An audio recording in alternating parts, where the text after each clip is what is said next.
정통적인 순서가 아니어서 좀 어색하리라 생각이 됩니다. 10년째 이렇게 예배를 드립니다. 처음 시작할 때는 이 사회하고 기도하고 함께 등단할 사람들이 없어서 찬미하고 설교하고 이렇게 시작을 했는데요. 10년 하니까 좋아서 이렇게 합니다. 우리가 좋아서 찬양하는 게 좋고 또 하나님을 마음대로 찬양할 수 있는 게 좋고 우리 많은 성도님들 다들 좋아해서 제가 또 감사하고요. 뭐 조금 순서가 정통적이지 않아서 좀 불편하시더라도 우리는 10년 동안 해왔기 때문에 유스돼서 그런가 보다 생각해 주시고 이렇게도 예배할 수 있구나 그렇게 이해를 했으면 좋겠습니다. 함께 말씀을 나누도록 하겠습니다.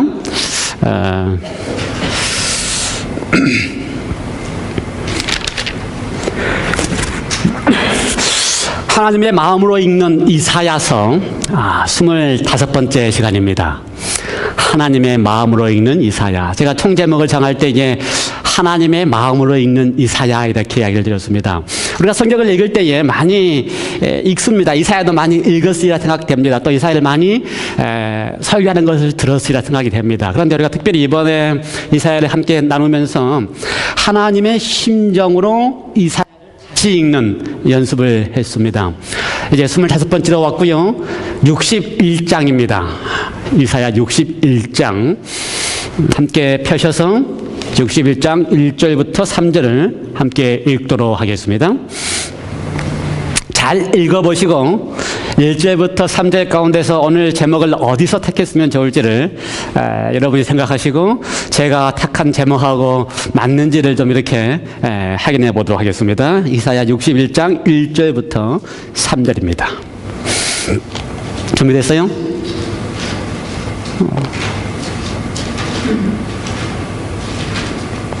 자, 함께 읽어볼까요? 읽겠습니다. 시작. 주 여호와의 신이 내게 임하셨으니 이는 여호와께서 내게 기름을 부으사 가난한 자에게 아름다운 소식을 전하게 하려 하심이라. 나를 보내사 마음이 상한 자를 고치며 포로된 자에게 자유를, 갇힌 자에게 노임을 전파하며 여호와의 은혜의 해와 우리 하나님의 신원의 날을 전파하여 모든 슬픈 자들을 위로하되 무릇 시온에서 슬퍼하는 자에게 화관을 주어 그 죄를 대신하며 실학의 기름으로 그 슬픔을 대신하며 찬송의 옷으로 그 근심을 대신하시고 그들로 의의 나무 곧 여호와의 심으신 바 그 영광을 나타낼 자라 일컬음을 얻게 하려 하심이니라. 잘 또 들어보셨고 또 많이 어디선가 좀 익숙한 성경절이다라는 생각을 하시리라 생각이 됩니다. 특별히 1절, 2절은 우리가 많이 들어보시고 또 어디서도 많이 익숙했다라는 느낌을 가지리라 생각이 되고요. 3절은 조금 좀 들어보지는 않았지만 저는 오늘 3절에서 제목을 택하였습니다. 3절에서 제 설교의 주제로 정하였습니다. 멋있는 말씀이 거기 많이 들어있죠.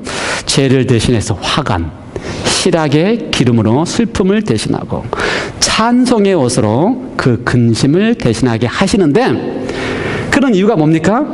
그렇게 하셔서 우리로 하여금 그렇게 하는 그들로 하여금 무엇인지를 알게 하시는 거예요. 의의 나무 곧 여호와의 심으신 바 그 영광을 나타낼 자라 일컬음을 얻게 하려 하심이라. 누가 그 영광을 나타낼 자라고요? 그들 어떤 사람이요? 죄 대신에 화관을 쓰고 희락의 기쁨으로 슬픔을 대신하고 찬송의 옷으로 근심을 대신할 사람들이 어떤 사람들이라고요? 하나님의 영광을 나타낼 자다라고 하는 것입니다. 하나님의 영광을 나타낼 자다. 참 멋있는 표현입니다. 그리스도인의 모습 속에서 바라는 꿈이 있다면 그렇지? 소망이 있다면 우리 모두가 다 신앙을 10년, 20년, 30년 아니 우리 평생 동안 우리의 신앙을 해오고 있는데 우리의 신앙을 해오는 우리의 신앙 속에 소원이 있다면 나의 삶을 통하여 하나님의 영광을 나타냈으면 얼마나 좋을까. 우리 모두의 소원이지요. 그렇죠? 우리의 삶을 통하여 하나님의 영광을 드러냈으면 얼마나 좋을까. 그런데 거기에 답을 거기에 주었습니다. 어떻게 사는 것이 하나님의 영광을 나타낼 자가 될 것인가. 이사야 61장을 이해하려면 이사야를 전개해 갈 때에 59장, 60장, 61장을 이렇게 함께 이해해야만 합니다. 그래서 어느 때는 이사야를 이렇게 스킵하기도 하지만 59장, 60장, 61장은 제가 스킵하지 않고 이렇게 매 장마다 이렇게 했습니다. 59장의 핵심 주제는 무엇이었습니까? 지금 제가 설교 리마인드하는 것입니다. 몇 주 전이 됐지만 59장의 핵심 주제는 무엇이었습니까? 죄. 그렇죠. 다 우리가 죄인이라고 하는 사실을 언급했습니다. 핵심은 뭐라고요? 우리가 죄인이다. 여러분 다 죄인 맞아요? 이사야 59장에서 언급한 죄들은 어떻게 읽으면 나는 아닌 것 같다라고도 이야기할 수 있어요. 그러나 근본적으로 죄인이라는 사실을 제가 다시 리마인드 시켰습니다. 그렇죠? 자존심이 쉽게 상해서 자존심이 상하면 내 본성이 드러나고, 그렇죠? 내 옛된 죄된 본성 때문에 쉽게 화가 다시 올라오는 근본적인 죄인에 대한 이야기를 했습니다. 이사야 59장은 그 이야기예요. 근본적인 죄인의 이야기다. 그래서 그 근본적인 죄인의 죄 문제를 해결해 줄 사람이 없다고 하는 것입니다. 중보자가 없다고 하는 것입니다. 그래서 해결해 줄 사람이 없고 중보자가 없음을 아시고 누가 그랬어요? 하나님이 스스로 자기 팔을 벌려 우리를 어떻게 하셨다? 구원하셨다. 구원 받으셨습니까? 예, 사람으로 하지 아니하고 중보자로 하지 아니하시고 하나님이 자기 팔을 스스로 벌려서 우리가 우리의 문제를 해결할 수 없음을 아시고 팔을 스스로 벌리셔서 구원해 주셨습니다. 감사하지요? 거기에 끝나지 아니하고 이사야 59장에서는 구원하신 다음에 대대로 그들에게 약속하셨는데 나의 영을 그들에게 주고 나의 말을 그들에게 주어서 구원받은 백성의 삶을 살도록 하시겠다고 약속해 주셨습니다. 감사하지요? 구원받은 백성이 홀로 있지 아니하고 우리의 삶 속에 누가 계신다고요? 하나님의 영이 계시고 우리의 삶 속에 누가 계신다고요? 말씀이 우리 속에 대대로 거하여 주시겠다고 약속해 주셨습니다. 그게 이사야 59장 마지막 절의 약속입니다. 그리고 나서 구원하시고 약속하신 다음에 60장 처음 가셔서 어떻게 하십니까? 명령하십니다. 일어나라, 빛을 발하라. 제가 지난주에 말씀을 드릴 때에 하나님께서 명령하실 때는 그 명령을 듣는 사람은 어떻게 한다고요? 네, 순종하겠습니다. 이렇게 합니까? 예, 그 돈 답입니다. 네, 순종하겠습니다. 그런데 하나님께서는요, 우리를 구원하신 다음에 구원한 백성들이 여전히 넘어지고 또 넘어지고 또 넘어지나 사실 잘 아십니다. 그런 하나님께서 우리에게 명령하실 때는 어떻게 하신다고요? 하나님이 책임지시고 하나님이 이루신다고 하는 것입니다. 하나님의 명령은 그 명령하시는 분의 능력이 있기 때문에 명령하실 수 있습니다. 그렇죠? 명령하신 말씀은 반드시 그것을 이루시기 때문에 제가 몇 가지 예를 들었습니다. 그렇죠? 신약의 예수님께서 명령하실 때마다 특별히 일어나라라고 명령하실 때마다 죽은 자도 일어났습니다. 왜요? 불가능한 사실을 가능케 하시는 하나님께서 그냥 말씀하시 아니하십니다. 불가능한 것을 가능하게 하실 때는 그냥 쉽게 말씀하신 게 아니하시고 강력한 어조로 명령하시면서 그 일을 어떻게 하신다고요? 이루십니다. 그러므로 우리를 구원하신 다음에 구원받은 백성들의 삶을 살 때에 우리가 불가능한 것을 아는 그 순간에 우리에게 명령하십니다. 일어나라, 빛을 발하라. 그렇게 명령하실 때 그 속에는 무엇이 포함되어 있어요? 하나님께서 그 일을 이루신다고 하는 약속과 하나님의 보장이 포함되어 있는 것입니다. 반드시 그래요. 이사야 60장 잘 읽어보면 일어나라 빛을 발하라 하실 때에 그냥 우리 속에 있는 빛을 발하라고 하지 않으십니다. 내가 너를 구원했기 때문에 너는 이제 지금부터는 빛을 발하라 그렇게 안 하십니다. 구원받은 백성들 속에 이제 너는 빛을 발하라고 하지 아니하시고 구원하신 다음에 하나님께서 내 빛을 너에게 어떻게 하셨다? 임하셨다. 내 빛이 너에게 왔다. 내 영광이 너에게 임하였다. 그렇습니다. 하나님이 빛을 발하라고 하실 때는 우리 속에 없는 빛을 발하라고 하시지 아니하시고 당신께서 우리 속에 와 주시고 나서 당신의 빛을 발하도록 하시는 것입니다. 60장 다시 잘 읽으셨어요? 1절 2절 우리에게 빛을 발하라고 명령하실 때 우리 빛이 아니고 누구의 빛이라고요? 나의 빛이 너에게 임하였다고 말씀하고 계십니다. 맞아요? 그렇게 읽으셨습니까? 내 빛이 이르렀고 내 여호와의 영광이 내 위에 임하였느니라. 임하여 있는 빛을 발하도록 분배해 주십니다. 감사하지요? 부담이 아니고 하나님께서 우리에게 다 이루시기 위하여 우리 가운데 임하시고 그 임하신 그 빛을 감사함으로 우리는 어떻게 하면 돼요? 나타나면 돼요. 화이트보이는 뭐라고 표현했다고요? 온 우주에 수많은 별들이 있지만 수많은 별들 하나님이 창조하셨지만 그 어느 것 하나도 똑같은 빛을 내는 우주의 별들이 없다고 말씀하셨어요. 하나님께서 창조하실 때 우주에 있는 모든 빛들이 다 다른 광채를 내도록 만드셨어요. 수많은 영혼들을 하나님께서 구원하신 다음에 빛이 임해 주신 다음에 그 사람에게 임하신 하나님의 빛을 고유하고 독특하게 비치도록 하나님께서 은혜를 주셨습니다. 그러니 여러분 자랑할 것도 없고요. 위축할 것도 없고요.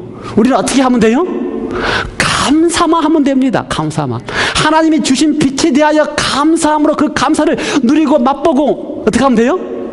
또 비치면 되는 것입니다. 얼마나 다행입니까? 하나님께서 우리를 구원하셨을 뿐만 아니라 팔을 벌려서 구원하셨을 뿐만 아니라 구원받은 사람의 삶을 살도록 하기 위하여 임하시고 그 빛을 비추어 주시고 우리는 그 감격 속에 누리고 살아가도록 하셨다 하는 것입니다. 이러다가는 오늘 설교가 끝이 안 나겠네요. 아직까지도 이제 60장에 가 있으니까요. 그리고 나서 61장으로 들어갔습니다. 그렇죠. 하나님께서 빛이 와 주시고 60장의 핵심은 61장과 같이 연결되는데요.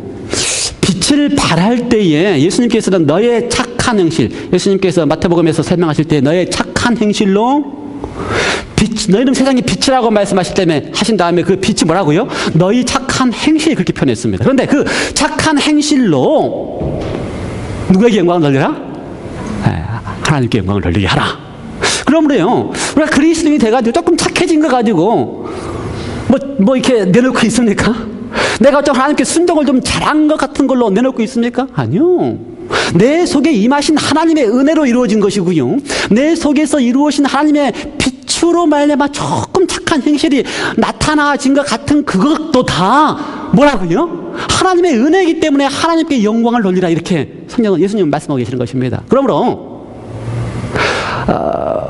우리 속에 임해 주신 빛, 그 빛으로 말미암아 내 속에서 하나님의 은혜로 나에게만 독특하게 나타나는 작은 착한 행실, 그걸 가지고 내가 우쭐하거나 내가 다른 사람보다 신앙이 좀 낫다고 느낄 필요가 아무것도 없고요. 그것이 다 뭐라고요? 하나님께 영광을 돌리게 하라라고 부탁하고 계시는 것입니다.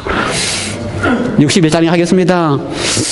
주 여호와의 신이 내게 임하셨으니, 사실 61장은요 대부분의 주석가들이 61장 1절과 2절을 주석할 때에 누구에 대한 이야기로 주석을 하십니까?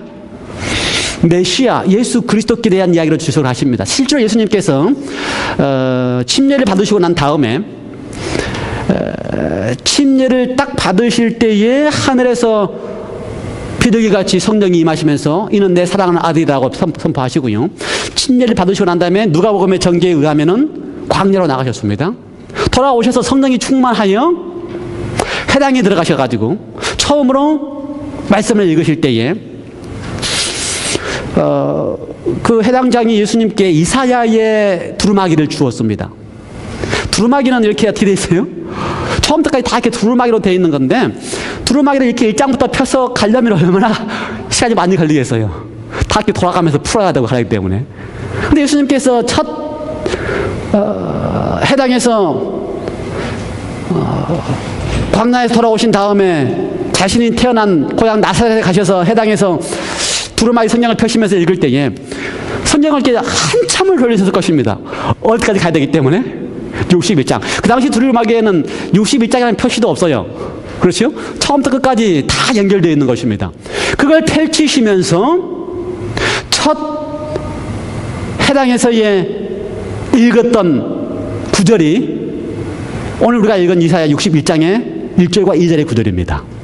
그러므로 이 이사야의 61장의 기별이 예수님께 대하여 기름 부음을 받으시고 성령으로 충만함을 받으시고 메시아, 기름 부음을 받는다는 이야기 자체가 히브리어로 메시아라는 이야기입니다. 메시아라고 불리시면서 처음으로 그분이 선언하신 표현이 이사야 61장의 표현입니다.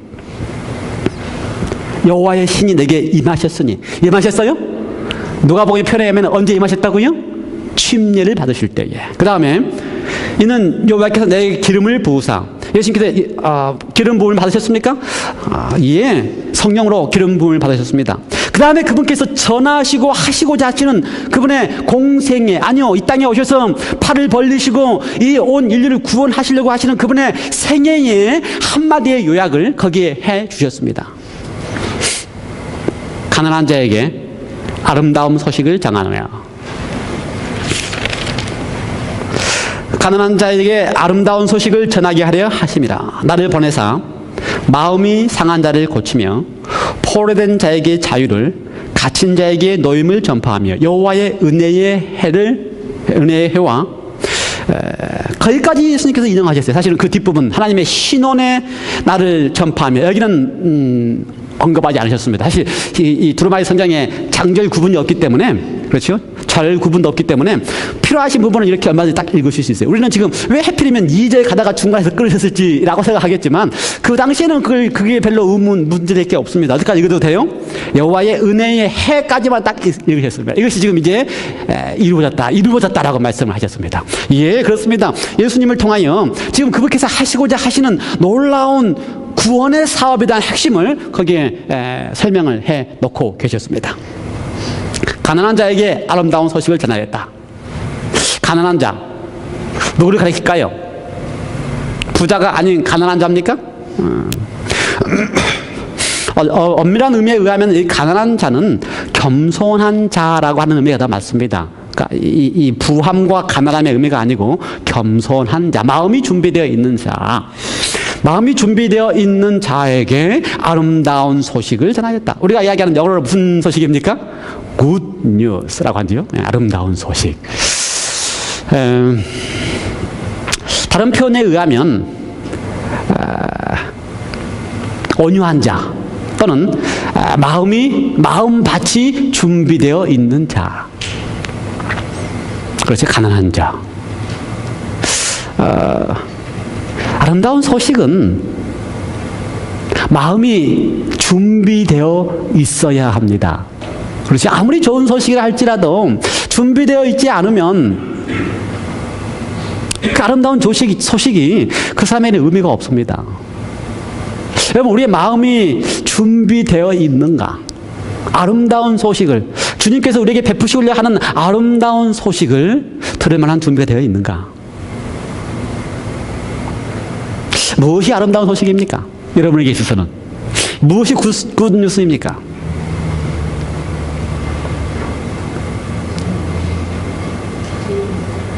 제가 처음 찬미를 택할 때에 주와 함께라면이라고 하는 찬미를 택했습니다. 주와 함께라면.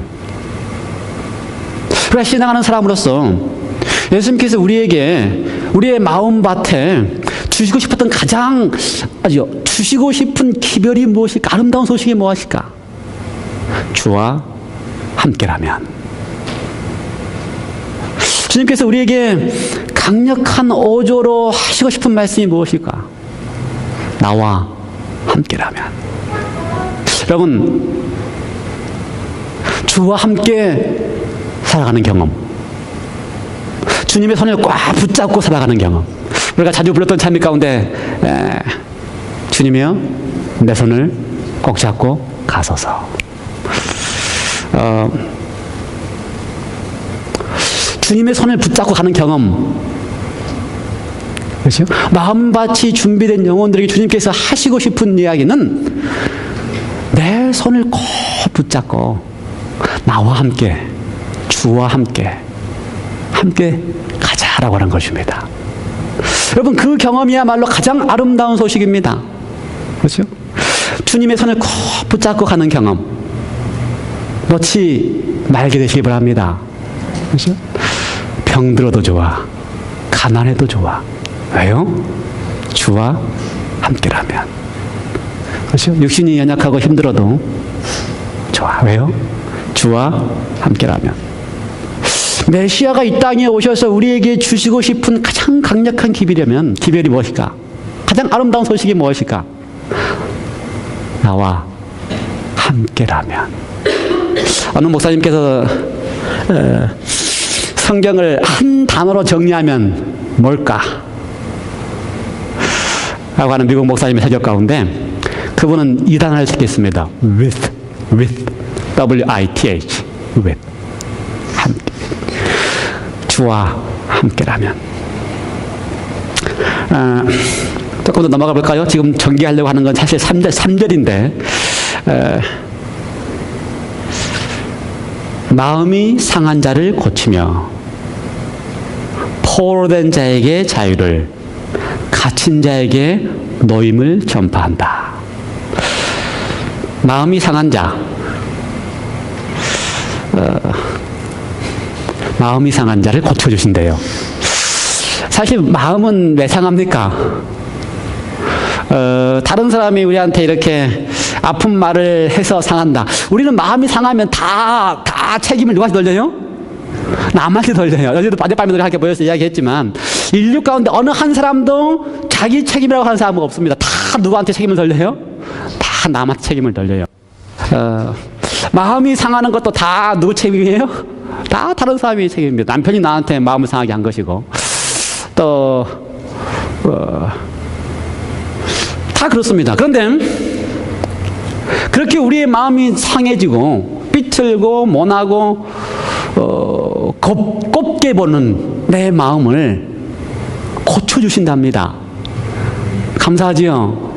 나는 본성적으로 모든 것을 남편에게 대해서 남에게 대해서 블레임을 할 수밖에 없는 존재인데 그런 나의 마음을 누가 고쳐주신다고요? 기름 부은 자 메시아가 고쳐주신답니다. 감사하지요? 어젯밤에 이렇게 그룹이 모여가지고 서로의 간증을 나누면서 우리 정경선 집사님 이렇게 간증을 하시는데 저는 감사했습니다. 왜 감사했냐면요. 우리 정경선님 뭐라 그랬어요? 차 타고 교회에 오면서 김장하님 죄송합니다. 또 다시 우리 김장하님 이야기를 차 타고 교회에 오면서 우리 김장하님이 우리 정경선님이 이렇게 이야기를 했는데 사실은 이제 위로를 받기 위하여 피곤하고 지치고 아프다는 이야기를 했는데 남편은 뭐라 그래요? 그냥 이성적으로 이야기 답을 하는데 저는 감사한 이유가 우리 정기님이 그런 얘기를 하실 때에 그 순간에 다른 때 같으면 그렇죠?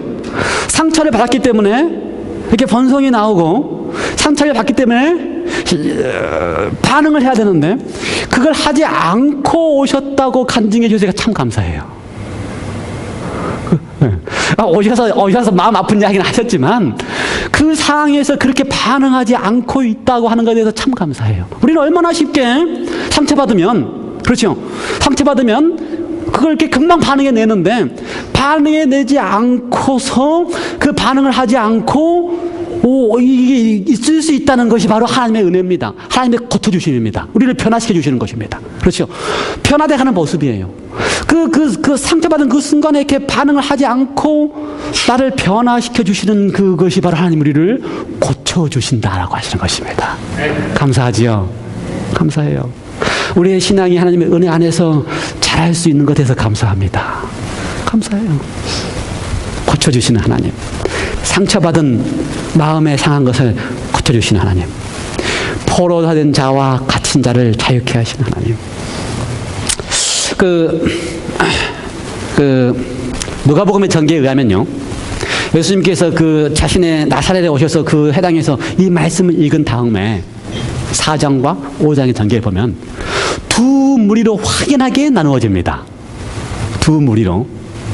지금 예수님께서 온 인류를 위하여 그분이 하시고자 하시는 놀라운 일을 선포하셨습니다. 그렇죠? 우리 같이 지금 상처받은 영혼을 치료하시고, 그렇죠? 우리에게 기쁜 소식을, 나와 함께라면 하는 아름다운 소식을 전하고 있는 이 놀라운 순간에 두 무리로 확연하게 나누어집니다. 해당에서 그 예수님의 그 음성을 들었던, 예수님의 그 이사야의 61장의 기별을 낭독하신 그 음성을 들었던 해당에 있는 많은 사람들 가운데 4장의 전개에 의하면요, 놀라기는 했지만 기별을 기별로 받지 않았습니다. 아름다운 소식으로 받지 않았어요. 어떻게? 그래서 예수님의 편이 뭐예요? 선지자도 고향에서는 인정을 받지 못한다라고 하시면서 그 해당을 따르셨습니다.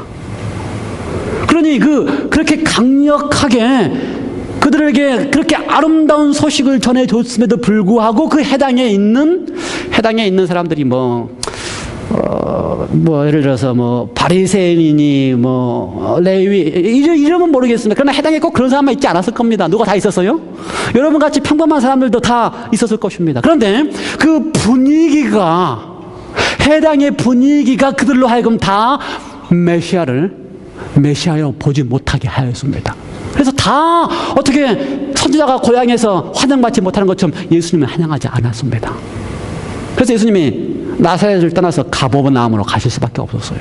근데 가버나움에 갔더니요, 수많은 사람들이 예수님을 원하고 예수님께 오기를 원했습니다. 그래서 가버나움에서는 수많은 사람들을 고치셨습니다. 놀라운 일들을 하셨습니다. 성경의 표현에 그래요. 귀신 들린 자, 각종 병든 자들이 나와오기를 예수님께서 다 그들 어떻게 하셨다? 고치셨다. 여러분, 우리는 어느 무리에 속해 있습니까? 어느 무리에 속해 있어요? 내 것만을 고집하고, 그렇죠? 내가 옳다고 주장하면서 바뀌지 않습니까? 아니면 필요를 느끼고 계십니까? 절실한 필요를 느끼고 계십니까? 간절한 필요를 느끼고 계십니까? 어젯밤에 우리 주제 가지고 하나가 절실함과 간절함이었습니다. 신앙은 절실함과 간절함이어야 된다. 예수님께 나왔던 수많은 사람들을 예수님께서 그들에게 놓여주고 자유케 하고 회복시키시고 고치실 수 있었던 비결은 가버나움에서 수많은 사람들이 예수님 앞에 나올 때에 뭐가 있었다고요? 절실함과 간절함. 그러나 나사렛에서 해당에 와서 예배를 드리고 말씀을 들었지만 그들은 뭐가 없었어요? 절실함과 간절함. 여러분, 우리의 마음속에 절실함과 간절함이 있습니까? 주님께서 우리의 삶의 어떠한 구석이라 할지라도, 우리의 삶의 어떠한 모습이라 할지라도 내가 주님 앞에 가지고 나와서 그분이 고치시고 자유케 하시고 놓아주신다고 하는, 놓아달라고 하는 절실함과 간절함을 가지고 오늘 이 자리에 나와 계십니까? 주님께서 여러분의 절실함과 간절함을 이루어 주시고 놓여주시고 자유케 해주시고 고쳐주시고 해봐야 주실 것입니다.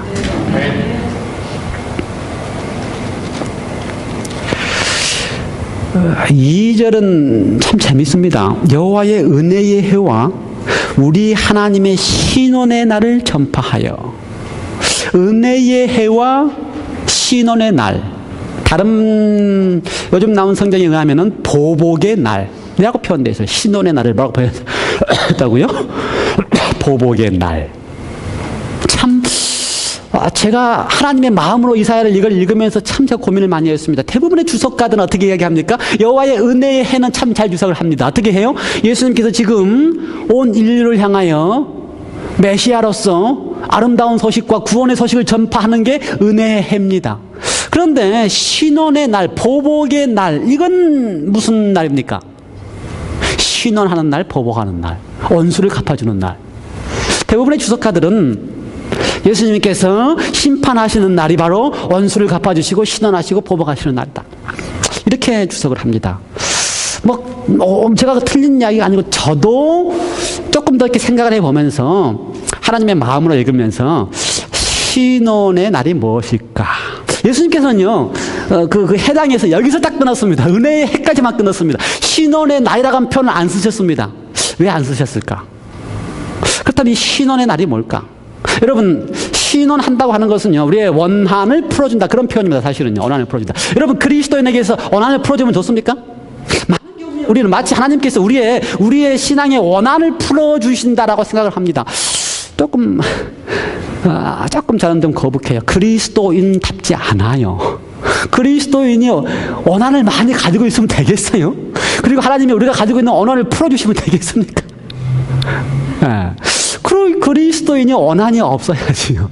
아무리 우리에게 언통케 한다 할지라도, 그렇죠. 우리에게 언통케 하는 일이 많이 있다 할지라도 원한을 갖고 있지 않아야 되지 않겠습니까? 그리스도인의 삶은요, 역설적인 삶입니다. 그게 3절의 이야기예요. 3절의 이야기를 보면요, 대단히 역설적입니다. 어때요? 슬픔의 죄를 화관으로 바꾼다. 이거 얼마나 정반대적인 개념이에요. 그리스도의 삶이 슬픔의 죄를 가지고 있는데 그것을 어떻게 한다? 화관으로 느끼고 산다. 이거 그냥 바꿔지는 게 아닙니다. 우리 그리스도도 다 슬픔의 죄를 가지고 살고 있어요. 슬픔이 있습니다. 근심이 있습니다. 걱정이 있습니다. 그러나 그리스도의 삶은 그러한 슬픔과 근심과 걱정을 역설적으로 살아갈 수 있는 사람들이 그리스도야, 이 말입니다. 사도 바울 선생님의 기록을 보면요, 진짜 그리스도인 다운 삶을 살았어요. 그렇죠? 나는 환난을 어떻게 한다? 기쁨으로 한다. 환난이 없는 게 아닙니다. 우리 같은 환난이 아니에요. 사도 바울 선생님이 당한 환난은 어떤 환난이에요? 예를 들어서 감옥에 갇혀서 바울과 실라가 그렇게 매를 맞는데 그 매를 맞는 그 환난과 고통을 역설로 살아가는 사람입니다. 그날 밤에 들어가 감옥에 들어가 어떻게 해요? 찬미 부를 수 있는, 이렇게 살아야지. 어떻게 해요? 하나님, 내가 이 억울하게 맞았으니까 당신께서 오시는 날 나를 신원하여, 이렇게 하면은 그리스도인답지가 않아요. 자, 그래서 2절을 읽으면서 신혼의 날이 뭘까 고민을 많이 했습니다. 이런 개념에 역설적으로 살아가야 되는 그리스도인에게 있어서 하나님께서 신혼의 날이 뭘까? 보복해 준다는 게 뭘까? 또 뭐요? 원수를 갚아준다는 게 뭘까? 저기 있어서는 다 같은 개념이에요. 은혜의 날이나 신혼의 날이나 하나님에 있어서는 똑같은 개념입니다. 똑같은 개념이에요. 그러니 그 다음에 전개가 나요. 정반대 개념이 아니고 은혜를 베풀어 주시는 것이나 하나님께서 신원해 주시는 것이나 원수를 갚아주시는 다 같은 개념이라 이 말입니다. 어떤 개념이라고요? 은혜를 베풀어 주는 것이 더 커지면 그것이 어떤 거라고요? 원수를 갚아준다고 하나님이 표현하신다 이 말입니다. 그렇게 표현하셔야지 하나님다워요. 그렇게 해 주셔야지만, 그렇죠, 은혜로 끝나지 아니하고 더 큰 사랑으로 우리에게 넘어지고 무너지고 연약해져 있는 사람들에게 더 큰 사랑으로 베풀어 주셔야지만 3절이 역설적인 삶이 가능해집니다. 그리스도의 삶이 역설적인 삶으로 살아갈 수 있으려면 어떻게 된다고요? 하나님이 우리를 더 큰 사랑으로 사랑해 주신다거나 확신이 있어야지만 역설적인 삶을 살 수가 있습니다. 여러분, 3절의 삶 얼마나 멋있는 삶입니까? 3절을 여러분 자주 명상하시기 바랍니다. 역설적인 그리스도인의 삶, 이렇게 살도록 하시기 위해서 자주 암송하시기 바랍니다. 어떤 삶이요?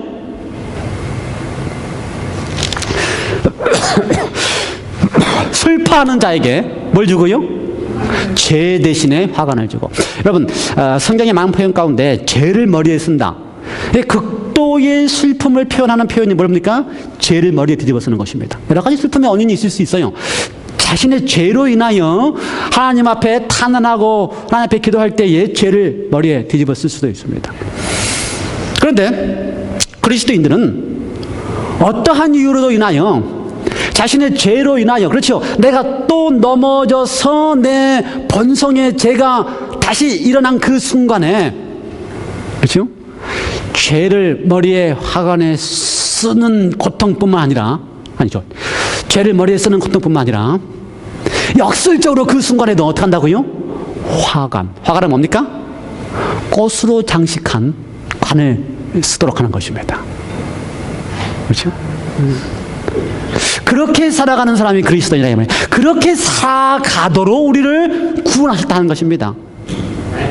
아름다운 소식을 전하고 고치시고 자유케 하실 때에 너는 이제 자유케 됐다, 너를 고쳤다, 그걸로 끝나게 아니고 그리스도인다운 삶을 살게 하시기 위해서 우리를 그렇게 하셨는데, 그리스도인다운 삶이란 무엇이냐? 진짜 구원받은 그리스도인이 살았던 것처럼, 바울이 역설적인 삶을 살았던 것처럼 우리의 삶에서도 역설적인 삶을 살아가도록 하시기 위하여 우리에게 우리를 구원하시고 우리의 메시아가 되어주셨다는 것입니다. 제 대신에 화관을 쓰시고 살아가시기 바랍니다. 거기 보면 또 슬픔 대신에 뭐요? 기쁨으로 기름을 바르고.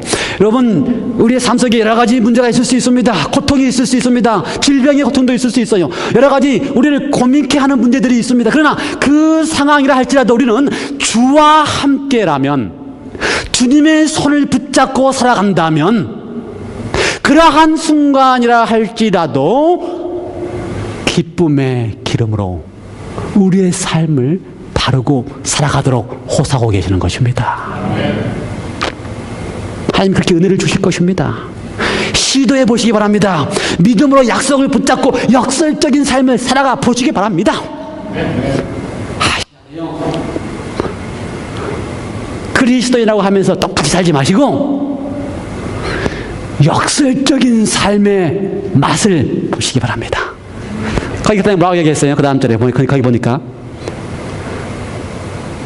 근심을 대신하여 뭘 해요? 근심 대신에는 뭡니까? 찬송의 옷으로 근심을 대신하게 하고. 야, 이거 정말 역설적이지 않습니까? 근심이 있는데 우리에게 뭘 입어요? 우리를? 찬송의 옷으로 옷을 입어요. 여러분, 그렇게 멋진 삶을 좀 사시기 바랍니다. 고린도후서 6장 한번 읽어볼까요? 사도 바울이 그렇게 살았어요. 고린도후서 6장.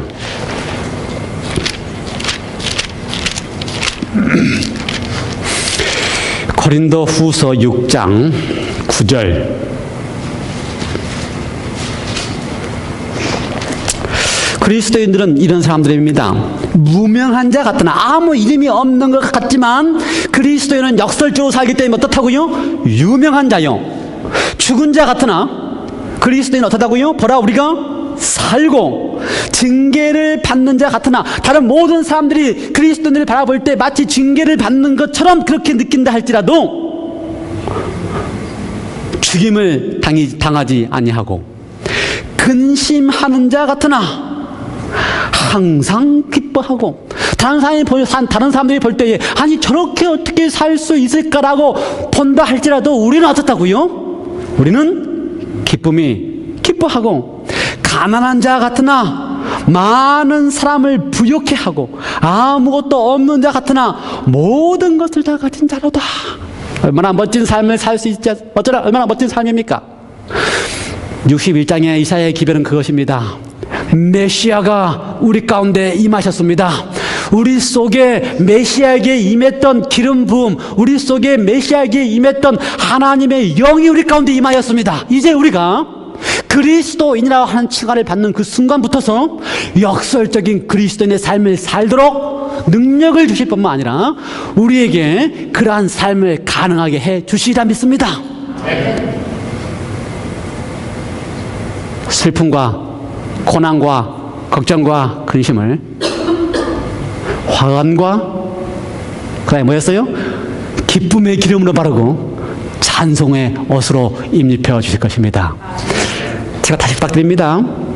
61장 3절의 삶이 될 수 있도록 한 주일 동안 집에 가셔서 슬픔을 뭐로써요?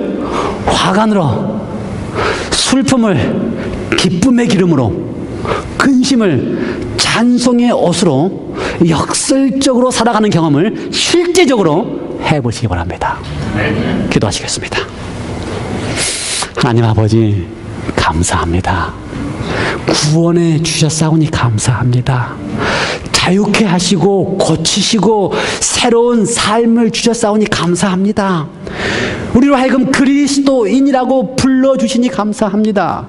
그리스도인은 역설적인 삶을 살아가는 사람들입니다.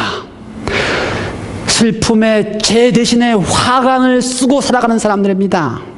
슬픔 대신에 기쁨의 기름을 그 얼굴에 바르고 살아가는 사람들입니다. 근심 대신에 찬송의 옷으로 옷 입고 살아가는 사람들입니다.